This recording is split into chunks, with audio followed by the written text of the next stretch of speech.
예, 뉴스를 보다 보면 부동산 이슈는 늘 뜨거운 감자인 것 같은데요. 지역에서도 집값이 어떤지 또 어떤 규제가 있는지 시민들의 관심이 높습니다. 지난해 조정 대상 지역으로 지정된 광양시에서는 미분양 세대가 늘면서 규제를 해제할 필요가 있다는 목소리가 제기되고 있습니다. 김신혜 기자입니다. 지역민들의 정주 여건 개선을 위해 택지를 개발하고 신규 아파트를 공급해온 광양시. 지난해 12월 조정 대상 지역으로 지정됐습니다. 정부는 광양시의 주택가격 상승률이 높고 순천과 여수 등 인근 지역과 연계성을 봤을 때 투기 과열 우려가 크다고 판단했습니다. 조정 대상 지역으로 지정되면서 각종 대출이 제한되고 양도소득세와 종합부동산세 등 세금 기준도 강화됐습니다. 지난 6월 열린 조정심의에서 광양시는 조정 대상 지역 해제 가능성이 보이기도 했지만 8월 주택심의위원회에서 그대로 유지하는 것으로 결정나 현재까지 규제가 이어지고 있습니다. 지정 1년째, 주택시장엔 어떤 변화가 있었을까?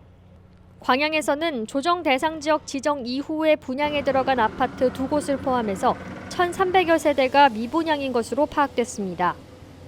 미분양이 지속되다 보니 실거주 목적의 소비자도 계약을 주저하게 된다며 하소연하는 목소리도 있습니다. 이렇게 부동산 시장이 얼어붙으면서 지역에서는 조정 대상 지역 해제 필요성이 제기되고 있습니다. 다른 규제 지역과는 상황이 다르다는 겁니다. 성황동이나 황금동은 조정구역 지정을 놔두더라도 나머지 마동이나 광영동이나 나머지 지역 전체를 해제를 해야 됩니다. 그렇지 않으면 이게 피해가 큽니다. 광양시도 이달 말쯤 국토부를 방문해 해제를 건의할 계획입니다. 조정 대상 지역으로 지정된 이후에 미분양이 많이 발생하고 있고 거기에 따라서 지역 경제가 위축이 되고 있습니다. 그런 측면에서 다시 주택 시장의 활력을 불어일으키기 위해서 국토부에 조정 대상 지역을 해제를 건의할 계획입니다. 일부 무주택자는 규제를 유지해야 집값이 떨어지고 실거주를 위한 집을 살 수 있다며 해제를 반대하고 있습니다.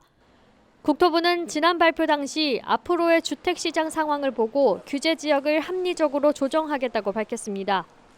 다음 발표는 내년 1, 2월쯤 나올 것으로 보입니다.